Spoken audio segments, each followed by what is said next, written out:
Okay, I'm on, that's good.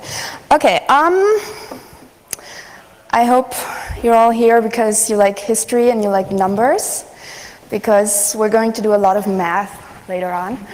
I'm planning to speak approximately 40 minutes, half of which will be about the history of my topic, and the other half will be lots and lots of numbers, and we're going to do some calculations.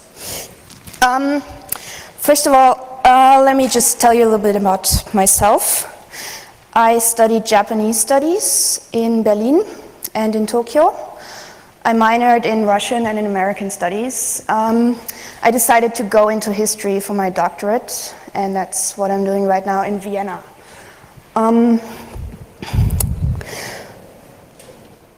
Yes, when it comes to history, especially history of Japan, I'm mainly interested in the 20th century, World War II, working on Japanese-American, Japanese-Russian, Soviet relations. About history, there was a German historian called Leopold von Ranke, who worked in the 19th century, who's considered the father of modern history writing based on sources. And he said the work of a historian should be to tell history as it actually happened, which nowadays is considered a little bit outdated and has actually been called by philosopher Walter Benjamin the strongest narcotic of the 19th century. Because when it comes to working with sources, you can never, I believe, you can never be completely objective, because everybody, every historian, as objective as he tries to be, always makes choices when he works with the sources, and makes choices about how to present his findings, knowingly or unknowingly. Because everybody has a certain background, has certain experiences and beliefs, and treats what he finds in his historical sources accordingly. So I'm basically doing research in this field about how historians work with their sources, which you could call meta-history, writing about writing history. And I'm using the case of World War II spy Richard Sorge as an example because it lends itself to this kind of research. It has been written about in very different political climates in very different times. For example, in the Soviet Union, in the German Democratic Republic, in West Germany, in the US, in Japan, to amazingly different results.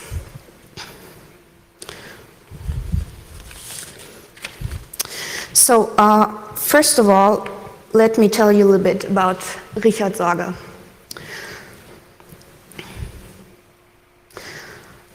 Richard Sorge was born in 1895 in Baku, which is today Azerbaijan, which was then part of the Russian Empire. His father was a German mining engineer who worked there in the up-and-coming oil industry of Russia. His mother was Russian. He grew up in Berlin. The family moved to Berlin in 1897, and he grew up in a very comfortable environment. The family had money, and he went to school, and in 1914, being a German patriot, he volunteered to go to war.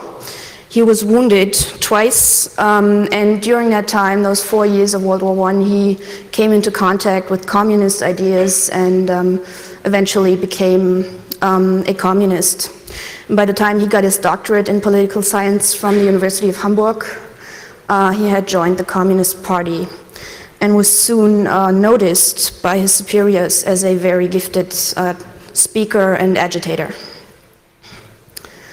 In 1924, he was recruited by the Communist International Organization, the Comintern, was invited to Moscow, and later, some point during the 1920s, joined the Red Army's 4th Department, which was military intelligence.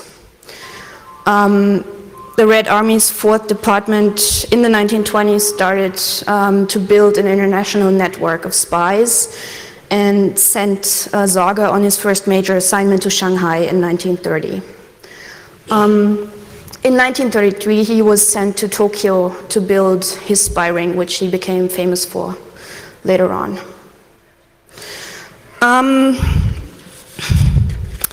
In Tokyo, Sorge was very successful setting himself up under the cover of a journalist. He worked for the distinguished German newspaper Frankfurter Zeitung, also several business newspapers. And he also joined the NSDAP to gain access to Tokyo's German community. The thing about Sorge is he was not what you would consider a usual spy, because a spy should be, above all, inconspicuous, I guess. He should not draw a lot of attention to himself. He should not get drunk all the time. And by all means, he should not sleep with other men's wives, I think, which is exactly what Sorge did. He had an affair with the wife of German ambassador Eugen Ott. Oh, I'm sorry about the picture, the resolution is not so good. But he still managed to stay his good friend. Somehow they worked it out. So Sorge was very well known in Tokyo. Everybody knew him, everybody liked him. He was extremely charming. Women liked him, men liked him. And he became a good friend of Ambassador Eugen Ott, who shared with him German reports coming in from Berlin on highly sensitive issues. And in turn got information on Japanese politics from Sorge, who worked with his main Japanese source, Ozaki Hotsumi, a Japanese journalist who had excellent connection into the higher ranks of the Japanese government, and basically got information from the Prime Minister's advisor and passed this on to Sorge, who in turn informed his friend, the German ambassador. A very workable quid pro quo situation they had going on. All in all, this group Sorge built in Japan, which was codenamed Ramsay, was relatively small, but is considered one of the most successful examples of human intelligence. Their main job, which they got from Moscow, was to find out in which direction Japan would eventually expand to the south, which would mean attacking Indochina, Singapore, and getting into conflict with Britain and the USA, or to the north. Japan had already established a puppet regime in Manchuria, and in case Japan would expand to the north, this would mean war with the Soviet Union. Sorge's group was able to predict and report to Moscow not just that in the fall of 1941, Japan actually was not planning to attack to the north, but was going to go to war with the US, but also the exact date and time of the German attack on the Soviet Union in June 1941.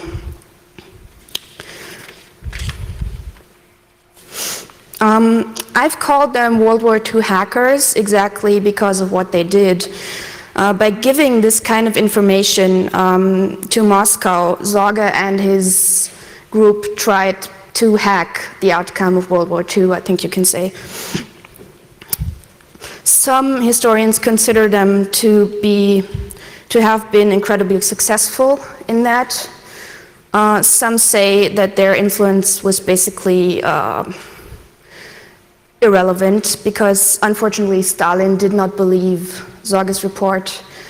as other spy groups in Western Europe told him about the German attack, he just didn't want to believe that. And he called Sorge an unbelievable little, I'm going to censor myself, who just spends the Soviet Union's money in Japan and has a good life and should not be believed. For this talk, I'm not going into detail about Stalin's reaction to Sorge's reports or even on the very accidental discovery of Sorge's group by the by the Japanese secret police, which happened in October of 1941, because that would be out of the scale of what I'm intending. Instead, I'd like to talk about the technical and cryptological aspects of Sorge's work a little bit in more detail, which is in part why I submitted this talk, because I've read a lot about this case, but I've always sort of skimmed over the cryptological parts, because there's like pages and pages of numbers and calculations, and I always thought, yeah, okay, interesting, let's move on.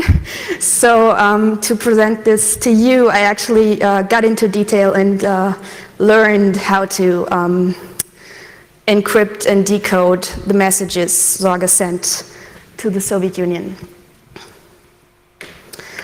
Fact is, for example, on June 1st, 1941, the Red Army in Moscow received this telegram from its Far East branch, which was probably located in Vladivostok.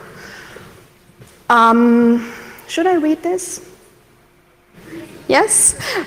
Well, the first sentence is: Berlin информировал своего посла в Японии что немецкое наступление против СССР начнется во второй половине июня.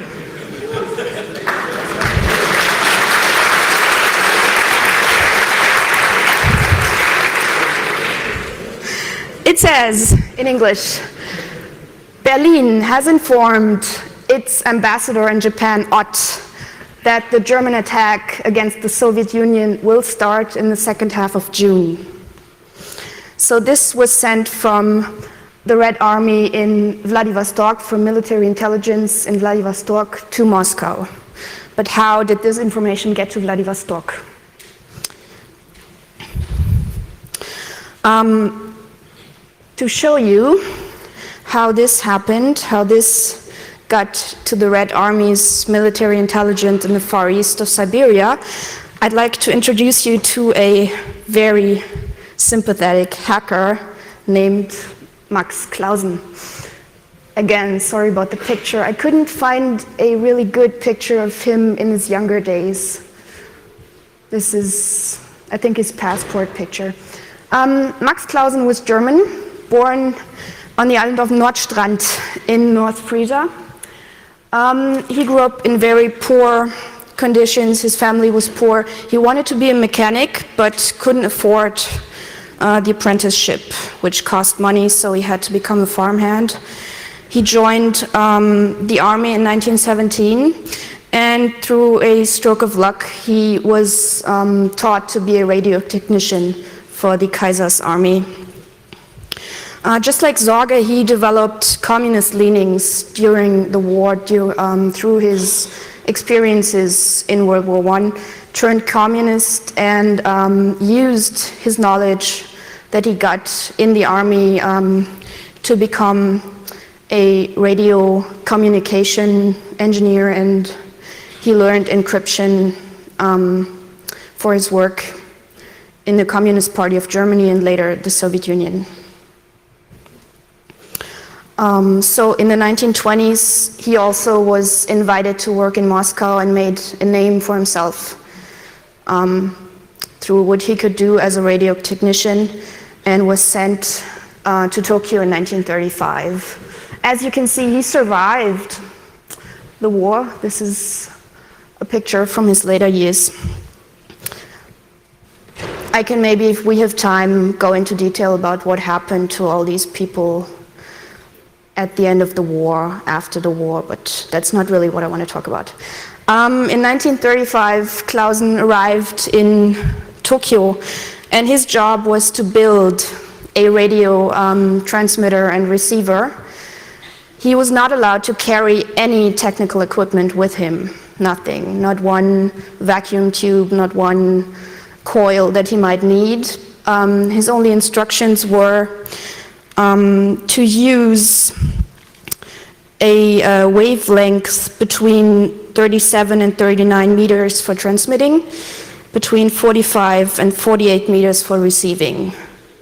The rest was up to him and his experience to build a transmitter and receiver from scratch, using parts he could find at Tokyo radio supply shops without drawing any suspicion to himself.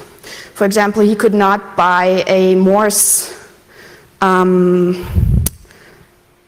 transmitter key, because that would have brought the police to his door very quickly. So he built his transmitter key using a wooden butter form.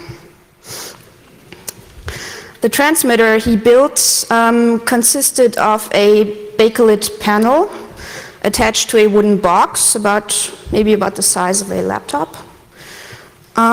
He used 2 vacuum tubes, 2 coils which could be mounted and dismounted, making this whole set very portable. He could fit it into a suitcase and carry it around, which he did. I don't know if anybody in here is a ham radio enthusiast. In that case, you could probably explain to me better than I could what all these diagrams mean.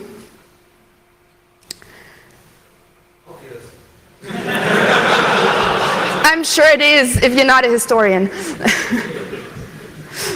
Well, anyway, the receiver he used was basically a simple ham radio. He used headphones instead of a speaker, making it portable to fit into his suitcase, and he just modified it for shortwave reception. Clausen was actually able to set up his whole set in under 10 minutes. He avoided using outside antenna, instead always working in wooden houses on the 2nd floor, attaching an antenna of about 7 meters to the roof. His receiver's antenna was only about 1 meter. It's this one here.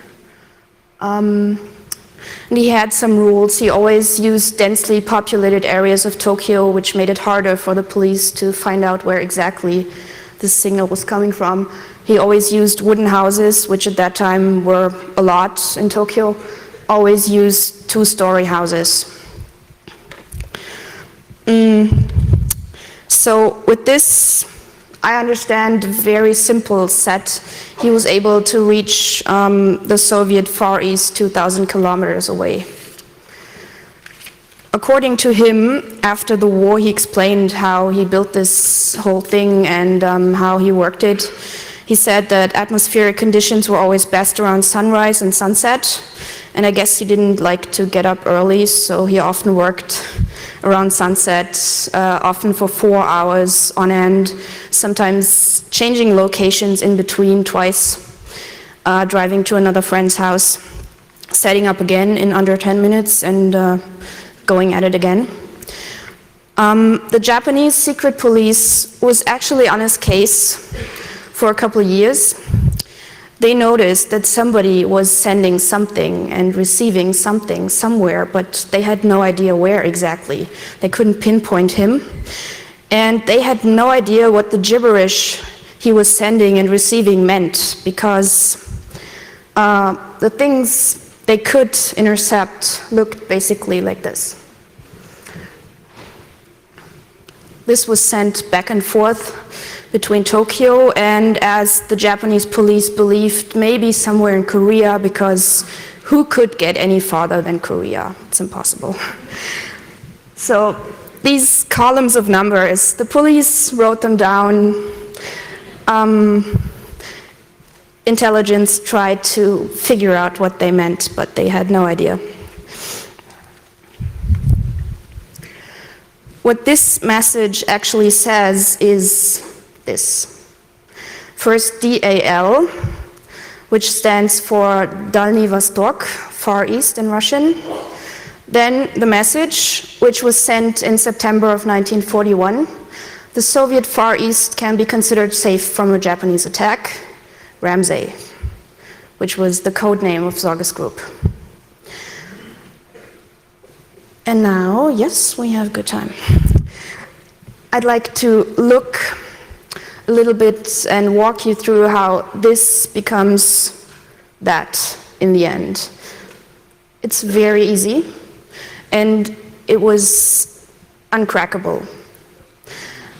The secret police of Japan only found out how these messages were encoded after they had, by accident, stumbled upon Sorge's group, arrested them, and asked them what they were. So first of all, these messages were always written in German.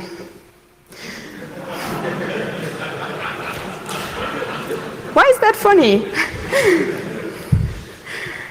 First was always DAL, which was the code for Far East. Then the message, which sometimes was longer.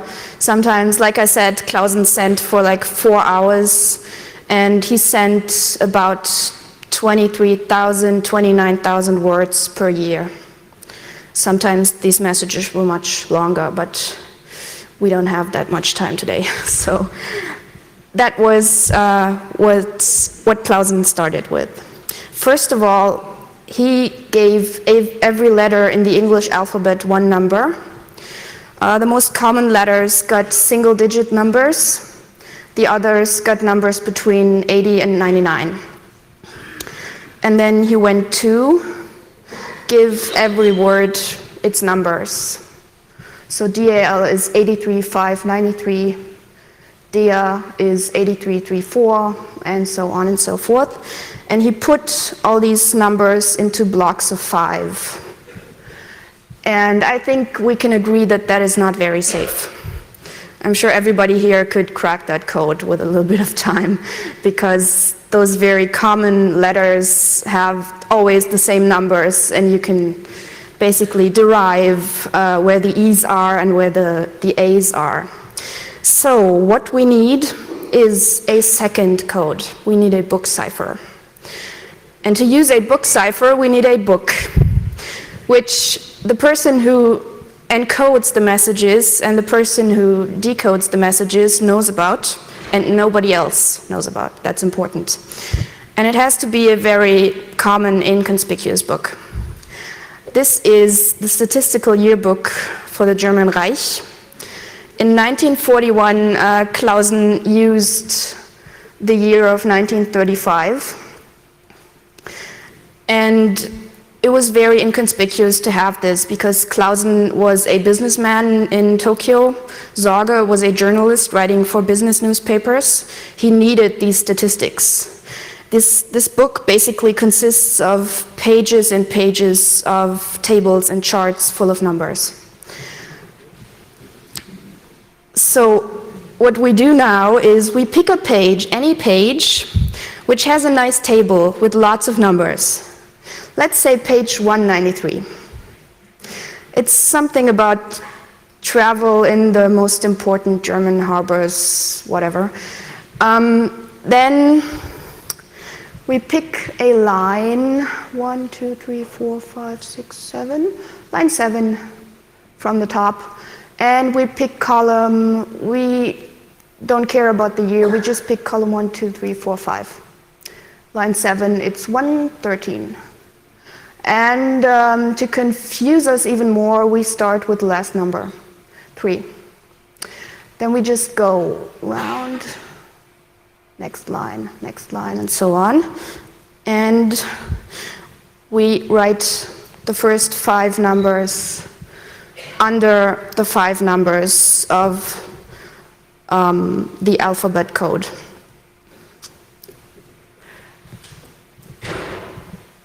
What now? we add this up. So we add up 8 and 3, it's 11. We omit the first one, we have 1. 3 and 5 is 8. 5 and 6 is 11 again. 9 and 3 is 12. 3 and 5 is 8, and so on and so forth. The finished code is basically this. Again, we have columns of 5. Okay, that's too far. This is our result. This is what we send to Vladivostok. But now, our recipient needs to know which page we've been using, of course, because otherwise they would be searched forever. So we take the page number 193, the line and the column. We add this to the fourth block of 5 numbers from the top and the third block of 5 numbers from the bottom, and we get 51833. And we put this on top of our message. So that's what we just Morse code to Vladivostok. And Vladivostok goes, okay, 51833 is the result of this plus this somehow. We get 4 plus 0 is 4, we need 5, so 1. 6 plus 6 is 12, we need 1, the next one would be 21. 9. 1 plus 4 is 5, we need 8, so 3. 1 plus 5 is 6, we need to get to 13. 7. 8 plus 0 is 8, we need to get to 13 again, 5. So it's page 193, line 7, column 5. And we do all this in reverse, and we get to, the Soviet Far East can be considered safe from a Japanese attack.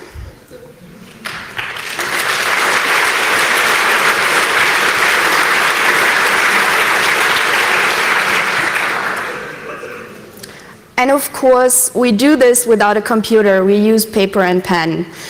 And Clausen said he was able to encode 500 blocks of these 5 numbers in 1 hour.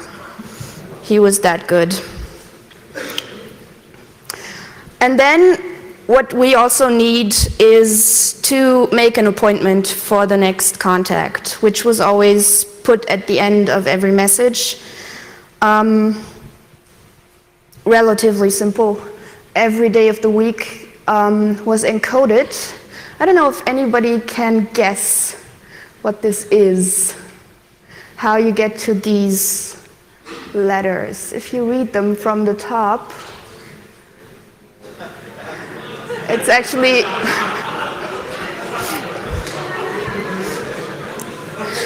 it's the first 21 letters of a common German saying, Morgenstunde hat Gold im Munde, which is basically German for the early bird catches the worm. Because, atmospheric conditions during sunrise, which Clausen did not appreciate so much. But so we take these first 21 letters, every day gets 3, Monday is MTT, Tuesday is OUG, and then let's say the next contact is on Tuesday the 31st, next week, because usually contacts were made once a week. Clausen transmitted about 60 times in 1939, about 60 times in 1940, so everybody always knew it's the next Tuesday. That was clear. So it's Tuesday. The 31st at 1500 Greenwich Mean Time. That would be 31 plus 15 is 46, so Tuesday 46. That's, well, that's it, basically. Well, I'm very fast. I thought I would take too long. Anyway, you're lucky today because I tried to upload this alphabet with the corresponding numbers and give you a little homework to do. I tried to upload this, which is basically all you need to do this kind of encryption. You need this alphabet, you need to know the book, you need to just pick any page, line, and column, and then you need to, at the end, encode the page line and column using the fourth group of 5 from the top and the third group of 5 from the bottom. And I wanted to upload that so you could look at it, but the page didn't really work today. I couldn't upload it. And I wanted to just ask you to encode this. You can find the statistical yearbook on www.digizeitschriften.de, and you could email me. You can also email me if you have any questions later on. And now I think we still have good time, so anything else? Thank you.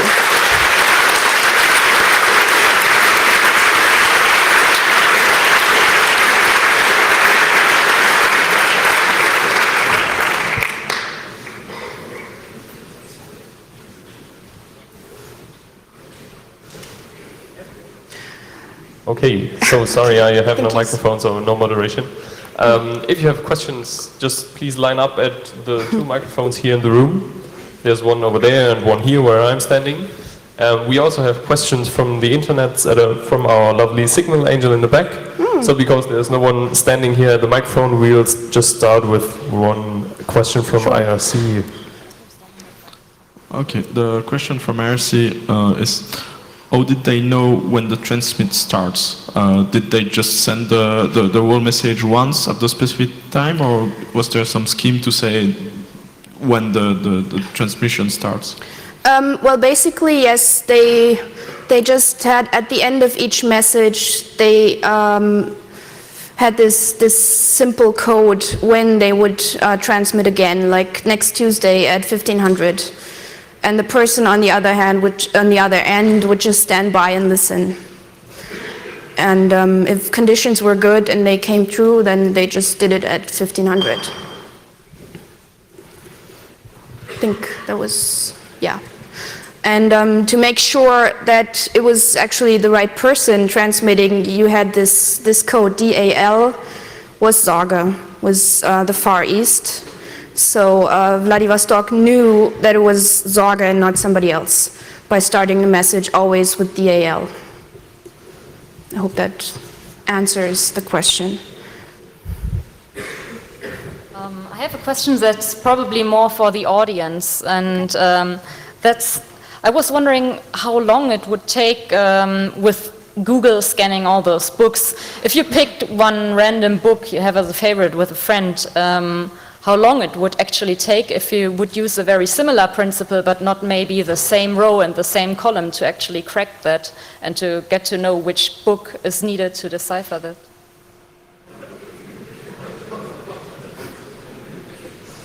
Anybody? Anyone? An educated guess? Longer than Congress.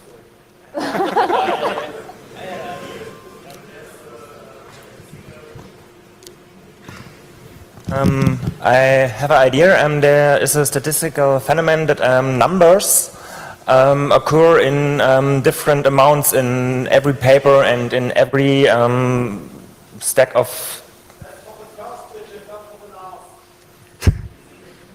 Okay, for the first digit, and I don't know which how it's called. And maybe this is a side way you can attack this code. But I don't know. I'm not very good at encoding. Okay. Here's something. Someone says take the last digit and not the first, and this phenomenon is related to the first digit, and 1 is the most common number in that, and so if they take the last digit, it's not a solution.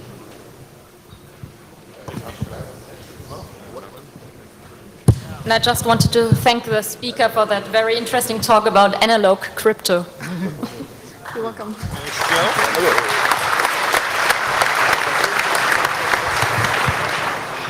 Yeah, hello. Thanks for the talk. Also, was very interesting.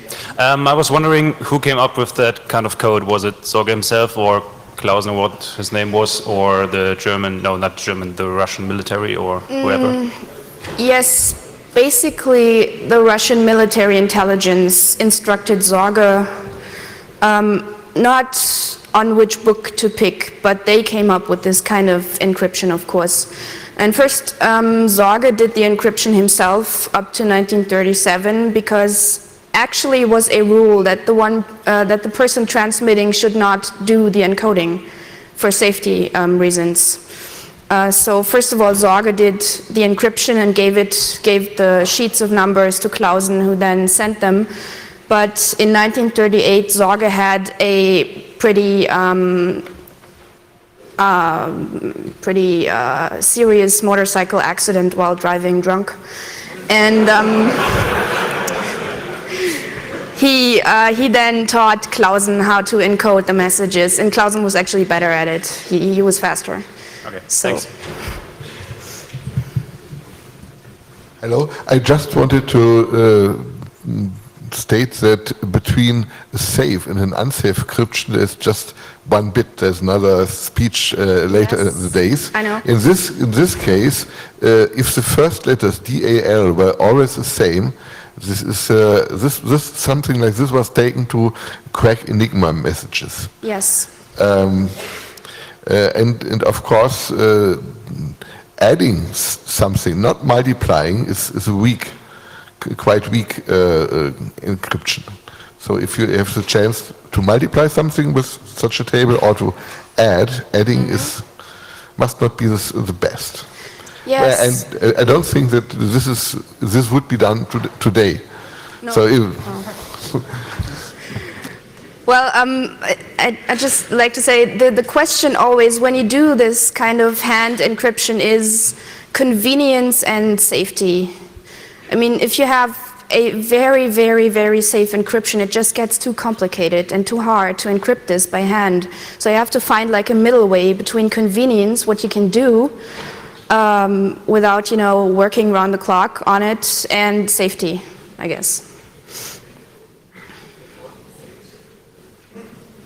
Is it known how he first exchanged the ciphers with the Russians? You said he wasn't told which book to use or what cipher. Where did he first tell them how he encoded his messages? Well, in the early years he spent in Japan, there were also other contacts. He had microfilm smuggled to the Soviet Union, and in some cases there were actually people contacting the Soviet embassy, which was an absolute no-go, which was too dangerous. But at first they had other means of communication, like the classic spy, which you see in spy movies, that they meet somewhere and they just exchange stuff and exchange suitcases and things. Another question from the internet. So yeah, the internet would like to know if this kind of book cipher was already in use before, or this was the first time, and whether is it still actually in use? Well, it was certainly used before. It was used. I'm not sure if before the Soviet Union, but it was used in other cases, especially in Russian history. I can't really come up with a special group right now who used this, but Sorge was not the first who this was invented for.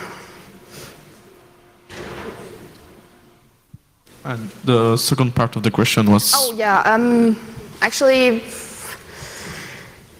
the second part of the question was, is this still being used? Yeah. Yes? Well, who still uses analog encryption? Serial killers, true. I'm sorry? There was a column in a blog from a cryptologist, and there are some cases like the Zodiac killer did this. He was... Yes. Yeah, I was going to say not exactly, maybe not in the sense of, big politics, but of course, Yeah, crazy people like the Zodiac Killer use encryption by hand, and no, it's a good example. And I mean, children do this, of course, because it's fun. Another question. Yeah. One short note, I think at least up until the 80s, similar ciphers were used to decrypt messages from number stations. I think they've been a bit more complicated and not with adding and with one-time pads, but it's quite similar. Thank you. Another question is, this system is more or less just a substitution letter. So you just have a thing, you have the code in linear form and you don't change it, you just add or subtract values. Especially in Second World War II, they were also used still some transposition codes. Why didn't they, where you put it into a square and then you change columns and things like this? Why didn't they use this one in this case? Well, why they didn't use it, I'm sure they were able to use it, but actually I'm not sure if there are any sources out there on this early time of the Sorge group, his instructions he got. There are some sources have been published in the 1990s after the Russian archives were opened for a while, and books have been published. For example, these messages with the exact dates and these telegrams were published. And then after 2000, in the era of Putin, a lot of archives have been closed again. And I haven't come across anything about this early instructive era of Sorge's time in Moscow, where he actually got his instructions, why they picked that code over another one.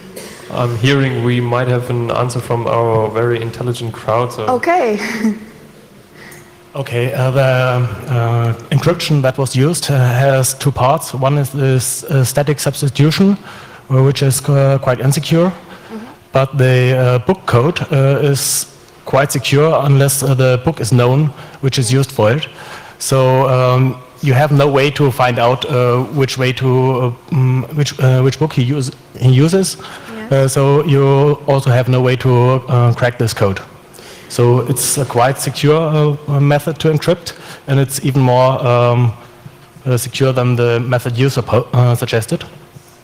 And there was another question because why they didn't use multiplication instead of addition. The trick is that they used addition modulo 10, which wouldn't work if they used multiplication. Yeah, let me... okay. Just wouldn't have worked out. Yeah, I see what you mean. Exactly, if you just multiply, yes. Because as long as you have an addition of two single-digit values, yes. You'll stay somewhere between 0 and 18, so you know where you come out. Yes. And if you multiply them, you can go up to 81. Yes, exactly, and then you have no idea what the last number will be. Yeah, that's right. Thank you. I was wondering how they came up with this substitution cipher, these numbers. You said the most common letters were single digit and the other ones were in the range of 80 and 90. Is there any mathematical property to that they choose these numbers, or just for fun? Does anybody think there's any mathematical reason, or was Sorge just drunk and came up with that? I think both could be. It's a valid reason. Valid. Yeah. Right. But I think somebody knows it. The point is that you have to be without prefix. So if you have 1 and 88, you have to be sure that you have no letter encoded with 18, because you have to distinguish those. Yeah, it's a Huffman encoding, and you just ensure that you don't have any prefix in another code. Right. So 1 is A, so if no other letter starting with 1. And then you end up with 88 for Q or something like that. Ah, yes. Okay, so it was not just a drunk idea. Good. It's good to know. The important part at that point is that you don't use the numbers 8 and 9 with this encryption for the single-digit codes. Somebody is, yeah? In terms of historical usage of book codes, I know that the British Special Operations Executive was using book ciphers during the Second World War. In fact, Leo Marx, who was SOE's code master, added an additional layer of security by scrapping the idea of using books. He simply wrote a poem for each member of SOE, handed them the piece of paper and said, this is your cipher, so that he and the actual spy were the only people who had it. But you did say if you had time, you'd finish the story. What happened to everyone? What happened to everyone? Yes, let's, okay, good. Yeah, I'm glad. There's one more question maybe, and then I can tell what happened, or? The internet would like to know. The internet. The internet would like to know what source said he was drunk, and has he been punished for this kind of behavior? I'm sorry again. What? The internet would like to know which source says he was drunk all the time, and whether he has been punished for this. Yes, yes. The sources on Sorge's colorful life. Basically, yeah, his people who knew him. He was just known in this community. He was a playboy, and he had some trouble with alcohol, and so many people reported on that after the war that we can just assume that this is true. This has been dramatized in, especially in West German writing on Sorge. There even have been movies about him. I can recommend, if you'd like some entertainment on this case, I'd recommend the German-Japanese co-production called Spy Sorge. It was published in 2003. It's very long, and it's a very good actor playing Sorge. And there's a lot on this reckless behavior he showed. And it's actually quite interesting that this has been his being drunk all the time, his affairs with women, has been pointed out in West German publications on his case. Obviously, the Soviet Union and the German Democratic Republic, who tried to make him a hero, did not talk about this. Does that answer the internet's question? I suppose so. Thank you. Good. I actually happen to have a book here that explains how we came up with the substitution cipher. Which one? Which one is it?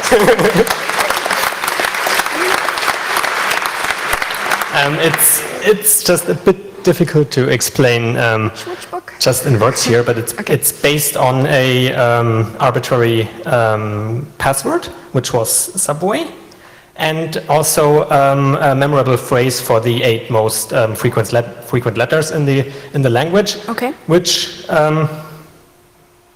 were, interestingly enough, the sentence "a sin to err," which is, as the book puts it, good advice for a spy. Okay. Which book is that? I can't. Decrypted Secrets by... Ah, okay. It's so it's a book about, encryption in general. Yes, okay, but it has a lot of stuff about historic encryption. And about Sorge. Not a lot of stuff about Sorge. But yeah, a little bit. Yeah, he's mentioned in a lot of books on intelligence, history of intelligence in general. So what happened to everybody? The Japanese secret police, by accident, discovered this group in 1941. They were looking for something completely different. They were looking for Japanese communists. And Sorge's group he had his main Japanese man, who in turn had Japanese informants, and some of them had connections to Japanese American communists. And this somehow, it's not quite clear who actually talked in the end, who actually pointed out this whole connection going from Japanese American communists to Japanese communists to Ozaki to Sorge, and which set up this chain reaction leading to the arrest of Sorge and his compatriots. But fact is, in October of 1941, Sorge, Ozaki, Clausen, everybody else in his group was arrested. And the Japanese actually thought that Sorge was a German spy, which was an uncomfortable situation because Japan and Germany had a pact.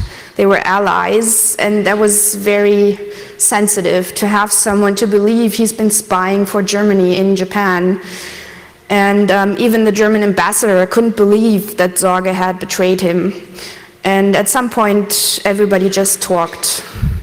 Because I think in October 1941, Sorge was very sick. He was disillusioned because nobody had believed him. He got negative messages from Moscow basically saying that he was a liar and his information was wrong. He had personal trouble, and he thought, okay, his mission is over. He has informed the Soviet Union about everything. So at some point, I believe he just gave up and he talked. And Clausen talked, and the Japanese secret police finally found out what these numbers meant, because Clausen explained it all. And then Sorge and Ozaki were sentenced to death under the Japanese peace preservation law, which did not actually apply to what they did, but it was not a fair trial. It was war, and they fabricated something. And after Sorge was sentenced to death, Japan tried to exchange him. They contacted Moscow trying to exchange Sorge for a Japanese spy. And Moscow said, we have no idea who you're talking about. We don't know this person. And in the end, in November of 1944, Sorge and Ozaki were executed. Clausen was sentenced to life in prison, was released in 1945 when the Japanese peace preservation law was rescinded and political prisoners were let go. And before the American authorities even realized who they had just let out of prison there, the Soviet Union came in and whisked Clausen and his wife out of the country. And they were allowed to move to Berlin. At first, until 1964, during the still Stalinist era, there was no talk at all about the Sorge case in the Soviet Union and in Eastern Germany. And after 1964, Sorge was made to be a hero of the Soviet Union. It was actually the first time that the Soviet Union officially acknowledged that they had spies elsewhere. And then after 1964, Clausen and his wife became minor celebrities in the GDR, going on talking tours in schools, telling about their heroic duties during the war. Who else? Well, yes, Sorge was executed, Ozaki as well. One other member of his group, one European who worked for a French newspaper, died in prison in the beginning of 1945.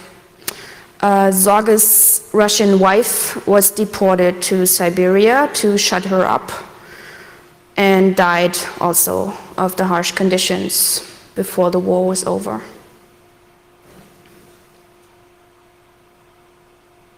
Okay, that's not a very happy No, it's point to end. not a happy ending, I'm sorry. Yeah, sorry for the mood kill.